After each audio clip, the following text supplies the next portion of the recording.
저희를 믿고 찾아와준 의뢰인들에게 후회하지 않도록 만들어드리고 싶다라는 게 목표입니다.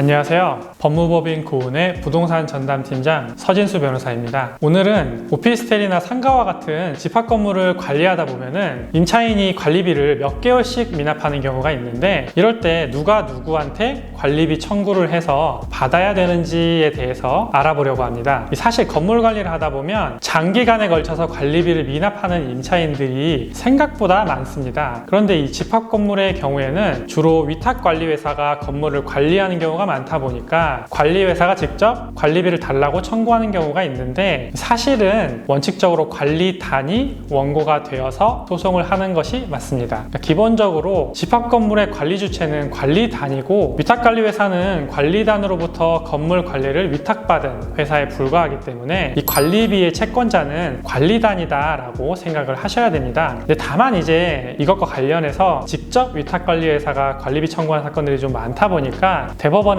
이제 위탁관리회사가 원고가 되어 관리비를 청구한 경우에도 관리단이 관리비의 부과징수를 포함한 관리 업무를 위탁관리회사에 포괄적으로 위임한 경우에는 관리비에 관한 재판상 청구를 할 수 있는 권한도 함께 수여한 걸로 볼 수 있고, 이는 임의적 소송 신탁에 해당한다라고 하면서 위탁관리회사가 관리비 청구하는 것도 가능하다라는 취지로 판시를 한 게 있습니다. 그래서 이제 위탁관리회사도 원고가 될 가능성이 있기는 한데, 그래도 가능하다면은 원칙에 맞게 관리단이 원고가 되어서 관리비를 청구하는 것이 안전합니다. 다음으로 임차인이 관리비를 미납했을 때 임차인에게만 관리비를 청구할 수 있는 건지 구분 소유자에게도 관리비를 청구할 수 있는지, 이게 문제가 되는데, 통상적으로는 구분 소유자에게도 청구할 수 있다라고 생각하시면 됩니다. 일단 임차인은 실제로 목적물을 점유하고 사용한 사람이기 때문에 그 사람이 관리비를 안 냈으면 당연히 임차인한테 관리비 달라고 청구하는 건 가능한데, 이 관리단 입장에서는 이미 영업이 안 돼가지고 몇 달씩 월세도 못 내고 관리도 못 내고 이런 사람한테 청구를 해서 승소를 한다고 하더라도 이게 과연 집행이 될까라는 문제가 있기 때문에, 가능하면 조금 더 자력이 있는 임대인이니까 어쨌든 상가 건물을 소유하고 있는 사람이잖아요. 그러니까 자력이 있는 것으로 보이는 그 구분 소유자에게 청구하는 게 유리한 경우가 많습니다. 그래서 이 관리단 입장에서는 구분 소유자에게 임차인이 미납한 관리비를 달라 이렇게 청구하는 경우가 많은데, 이때도 좀 주의할 점이 있습니다. 만약에 집합건물 관리 규약에 관리비를 구분 소유자와 임차인이 연대하여 책임진다 라는 취지로 규정이 되어 있으면 앞서 말씀드린 대로 구분 소유자에게 청구를 하시면 되는데, 이 규약에 정함이 없는 경우에 문제가 됩니다. 일단 우리 집합건물법 17조에는 각 공유자는 규약에 달리 정한 바가 없으면 그 지분 비율에 따라 공유 부분의 관리 비용과 그 밖의 의무를 부담하며 라고 정하고 있기 때문에, 적어도 공용 부분 관리비는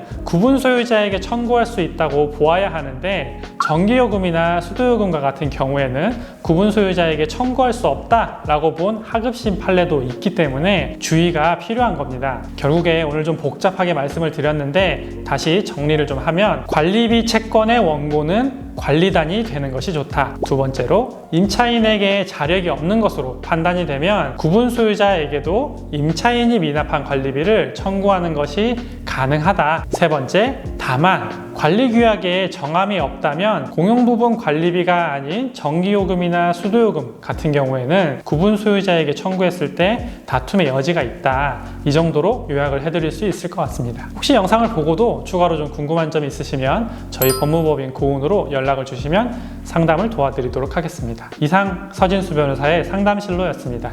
감사합니다.